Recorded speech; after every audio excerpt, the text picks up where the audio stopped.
नमस्कार दोस्तों, चलिए जान लेते हैं उत्तर प्रदेश के सभी 75 जिलों की आज की ताज़ा, बड़ी और महत्वपूर्ण खबरों को। लेकिन उससे पहले वीडियो को लाइक, कमेंट जरूर करें और साथ ही ये भी बताएं कि आप इस वीडियो को उत्तर प्रदेश के किस जिले, शहर या गांव से देख रहे हैं। सबसे पहले खबर सोने और चांदी के भाव की। चांदी इस हफ्ते 39,082 रुपए बढ़कर 2,82,000 रुपए पर पहुंची। सोना 4,471 रुपए महंगा होकर 1,41,593 रुपए प्रति 10 ग्राम हुआ। सोने के दाम इस हफ्ते सोने चांदी के दाम में बढ़त रही। सोना 4,471 रुपए बढ़कर 1,41,593 रुपए प्रति 10 ग्राम पर पहुंच गया है। इससे पहले ये बीते हफ्ते यानी 9 जनवरी शुक्रवार को 1,37,122 रुपए पर था। वहीं चांदी 2,42,808 किलो से बढ़कर 2,81,890 रुपए पर पहुंच गई है, यानी इसकी कीमत 39,082 रुपए बढ़ी है। यूपी फिर से शीतलहर की चपेट में है। तेज बर्फीली हवाओं ने पश्चिम से पूर्वी उत्तर प्रदेश तक को प्रभावित कर दिया है। गलन भरी सर्दी पड़ रही है। शुक्रवार को कानपुर समेत कई जिलों में न्यूनतम तापमान 4.0 डिग्री रिकॉर्ड किया गया। मौसम विभाग ने ऑरेंज अलर्ट जारी किया है। यूपी के काशी में सीएम योगी ने विश्वनाथ और काल भैरव के किए दर्शन। विकास कार्यों पर फैलाए जा रहे झूठ का दिया तीखा जवाब।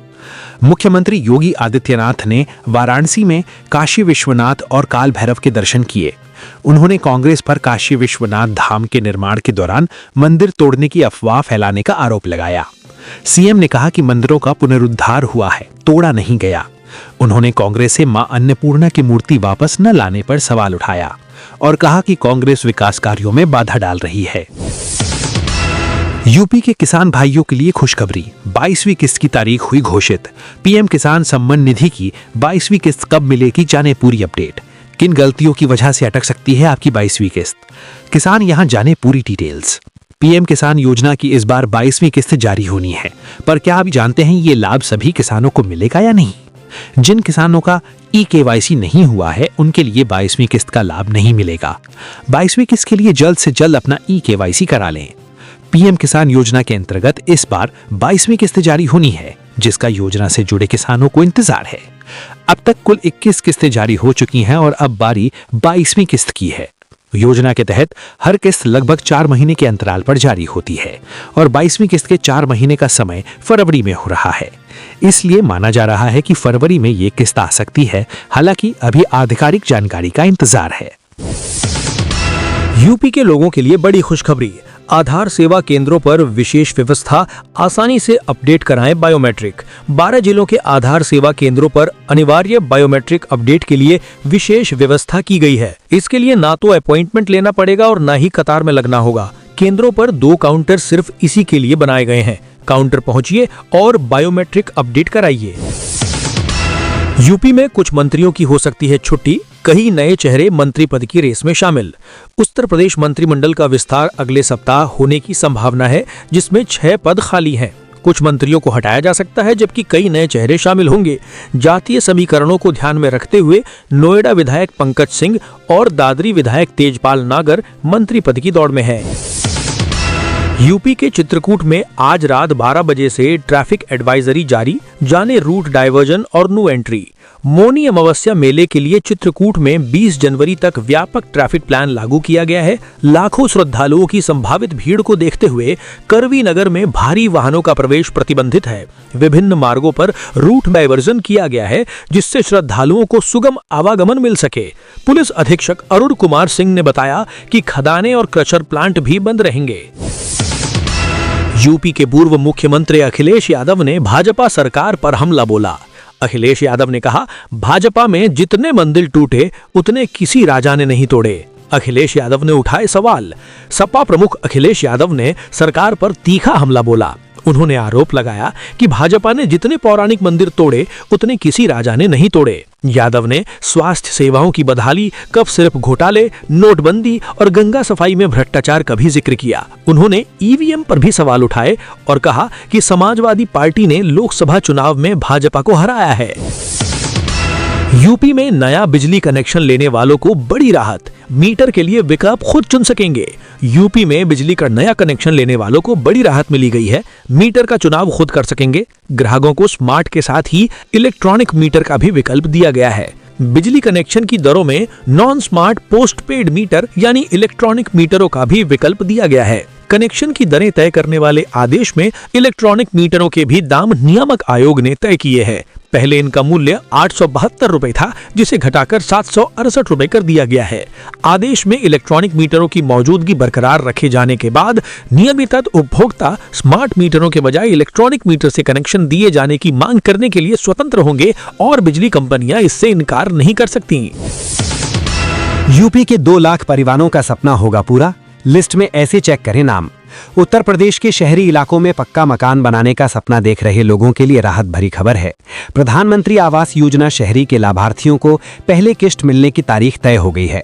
मुख्यमंत्री योगी आदित्यनाथ 18 जनवरी को सीधे बैंक ट्रांसफर डीबीटी के जरिए लाभार्थियों के खातों में राशि ट्रांसफर करेंगे। राज्य सरकार से मिली जानकारी के अनुसार 18 जनवरी को लखनऊ की गोमती नगर स्थित इंदिरा गांधी प्रतिष्ठान में एक विशेष कार्यक्रम आयोजित किया जाएगा। इस मौके पर मुख्यमंत्री योगी आदित्यनाथ करीब 2 लाख लाभार्थियों को 1-1 लाख रुपए की पहली किश्त जारी करेंगे। कार्यक्रम में केंद्रीय आवास एवं शहरी कार्य मंत्री मनोहर लाल खट्टर की मौजूदगी भी रहेगी। लंबे समय से इस आर्थिक सहायता का इंतजार कर रहे आवेदकों के लिए ये बड़ी सौगात मानी जा रही है। यूपी के प्रयागराज माघ मेले का आज 17वां दिन है। मेले में साधु संतों के अलग अलग अंदाज श्रद्धालुओं को खूब भा रहे हैं। एक साधु बिना कपड़ों के कांटों पर लेटे नजर आए। श्रद्धालु उनके साथ सेल्फी लेते दिखे। किन्नर अखाड़ा झारखंड की प्रदेश अध्यक्ष और महामंडलेश्वर स्वामी राजेश्वरी नंदगिरी महाराज माघ मेले में पहुंची। यहाँ वो चरखी दादरी आश्रम में स्वामी ब्राह्म श्रम महरत से मिली। इस दौरान उन्होंने कहा कि सरकार साधु संतों को खुली छूट दे तो बांग्लादेशियों को पानी पिला देंगे। यूपी के मुख्य न्यायाधीश सूर्यकांत ने मुख्यमंत्री योगी आदित्यनाथ की मौजूदगी में शनिवार को चंदौली में 6 एकीकृत न्यायालय परिसरों का शिलान्यास व भूमि पूजन किया। उन्होंने इसके लिए उत्तर प्रदेश सरकार व उच्च न्यायालय को बधाई दी और प्रदेश सरकार के प्रयास को सराहा। उन्होंने कहा कि यूपी के मुख्यमंत्री ने 10 कोर्ट कॉम्प्लेक्स की घोषणा की है।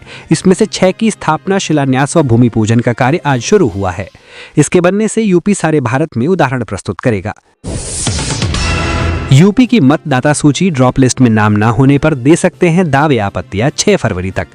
जिला निर्वाचन अधिकारी अंजनी कुमार सिंह ने राजनीतिक दलों के पदाधिकारियों से बात करते हुए कहा कि मतदाता सूची का ड्राफ्ट रोल 6 जनवरी को प्रकाशित किया जा चुका है। जिन मतदाताओं के नाम सूची में शामिल नहीं हैं, उन्हें नोटिस जारी किए जा रहे हैं। ऐसे मतदाता 6 फरवरी तक अपने दावे एवं आपत्तियां दर्ज करा सकते हैं, जिनका निस्तारण 27 फरवरी तक किया जाएगा। 3 मार्च को निर्वाचन आयोग से अनुमति प्राप्त होने के बाद 6 मार्च को मतदाता सूची का अंतिम प्रकाशन होगा। आयुष्मान कार्ड बनवाने के लिए पात्रता और अपात्रता को सरकार ने पहले ही स्पष्ट कर दिया है। आमतौर पर आयुष्मान कार्ड ग्रामीण और असंगठित क्षेत्र के गरीब, अनुसूचित जाति, जनजाति, दिव्यांग परिवार, दैनिक वेतन मजदूर, घरेलू कामगार, रिक्शा चालक, कंडक्टर और ऐसे अन्य कमजोर वर्ग के लिए बनाया जाता है जो आर्थिक रूप से कमजोर हैं। वहीं अन्य लोग इसके पात्र नहीं हैं। अपात्र लोगों के लिए भी सरकार ने वैकल्पिक व्यवस्था की है, जिसका लाभ वे उठा सकते हैं। इसलिए यदि आप भी आयुष्मान कार्ड के लिए अप्लाई करना चाह रहे हैं तो पात्रता अपात्रता संबंधी सभी बातें जान लीजिए, फिर आवेदन कीजिए।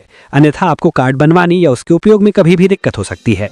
बता दें कि आयुष्मान कार्ड नहीं बनवाने वाले लोग वे हैं जो सरकार की योजना के नियमों और पात्रता के अनुसार इस स्कीम के अंतर्गत नहीं आते, क्योंकि ये योजना समाज की अत्यंत गरीब यानी बिल्कुल निर्धन लोगों के लिए ही बनाई गई है। फ्री सिलाई मशीन योजना की आवेदन प्रक्रिया शुरू। भारत सरकार ने देश की आर्थिक रूप से कमजोर महिलाओं को आत्मनिर्भर बनाने के उद्देश्य से प्रधानमंत्री विश्वकर्मा योजना के तहत फ्री सिलाई मशीन योजना 2026 की शुरुआत की है। इस योजना के माध्यम से गरीब और जरूरतमंद महिलाओं को बिना किसी शुल्क के सिलाई मशीन उपलब्ध कराई जा रही है, ताकि वे घर बैठे अपना खुद का रोजगार शुरू कर सकें। कई राज्यों में आवेदन प्रक्रिया पहले ही शुरू हो चुकी है और महिलाओं में इस योजना को लेकर काफी उत्साह देखा जा रहा है। ये पहल महिलाओं को आर्थिक स्वतंत्रता दिलाने और उन्हें समाज में सम्मानजनक स्थान दिलाने की दिशा में एक महत्वपूर्ण कदम है। केंद्र सरकार 1 फरवरी को देश का आम बजट पेश करेगी। इससे उत्तर प्रदेश में तैयार हो रहे बजट की नीतियों की दिशा तय होगी। जानकारों के मुताबिक एक जैसी योजनाओं को एक साथ जोड़ने की योजना पर केंद्रीय वित्त मंत्रालय काम कर रहा है। बीते दिनों राज्यों के साथ हुई केंद्रीय मंत्री की बैठक में भी इसके संकेत मिले हैं। वित्त विभाग इस पर नजरें लगाए हुए है। इसके आधार पर ही यूपी के बजट को वास्तविक आकार मिलना शुरू होगा। आर्थिक नीतियों के जानकारों के मुताबिक केंद्र सरकार योजनाओं को एकीकृत करके अपने बजट का आकार संतुलित करना चाहती है। यूपी ने जीएसटी दरों में हुई कटौती के बाद करों में हुई कमी की भरपाई की रकम मांगी है। अगर आप भी state bank of India SBI के कस्टमर हैं तो आपके लिए बड़ी खबर है। भारतीय स्टेट बैंक ने ATM ट्रांजैक्शन चार्जेस में बदलाव किया है। दरअसल बैंक ने फ्री ट्रांजैक्शन लिमिट खत्म होने के बाद ATM यूज करने के चार्जेस बढ़ा दिए हैं। यानी कि अगर आप SBI के कस्टमर हैं तो दूसरे बैंक की ATM से कैश विड्रॉल की मंथली लिमिट खत्म होने के बाद हर बार कैश निकालने पर 23% GST मिलाकर लगेंगे और बैलेंस चेक करने जैसे नॉन फाइनेंशियल ट्रांजैक्शन के लिए 11 रुपए लगेंगे। अंडर 19 वर्ल्ड कप में IND-BAN मैच 165 चेज कर रही बांग्लादेश का स्कोर 124/4। शेख पावेज आउट, कप्तान हकीम की 50। भारत ने अंडर 19 वर्ल्ड कप में बांग्लादेश को 49 ओवर में 239 रन का टारगेट दिया है, जिसे बारिश के कारण रिवाइज करके 29 ओवर में 165 रन कर दिया गया। फिलहाल बांग्लादेशी टीम ने 23.5 ओवर में 4 विकेट पर 124 रन बना लिए हैं। टीम को 31 बॉल पर 41 रन बनाने हैं। कप्तान अजीजुल हकीम तमीम क्रीज पर हैं। विहान मल्होत्रा ने कलाम सिद्दीकी अलीन 15 रन के बाद शेख पावेज जिबॉन 7 रन को पवेलियन भेजा, जबकि रिफत बेग 37 रन को कनिष्क चौहान और जवाद अबरार 5 रन को दीपेश देवेंद्रन ने आउट किया। जिम्बाब्वे के बुलावायो में टॉस हारकर पहले बैटिंग कर रही भारतीय टीम 48.4 ओवर में 238 रन पर ऑल आउट हो गई। अभिज्ञान कुंडू 80 रन और वैभव सूर्यवंशी 72 रन ने 50 लगाई। वे इस टूर्नामेंट में 50+ स्कोर बनाने वाले सबसे युवा खिलाड़ी बने। दोस्तों, अगर आपको हमारा ये वीडियो पसंद आए तो वीडियो को लाइक कमेंट जरूर करें। आने वाली वीडियो के लिए चैनल को सब्सक्राइब करें।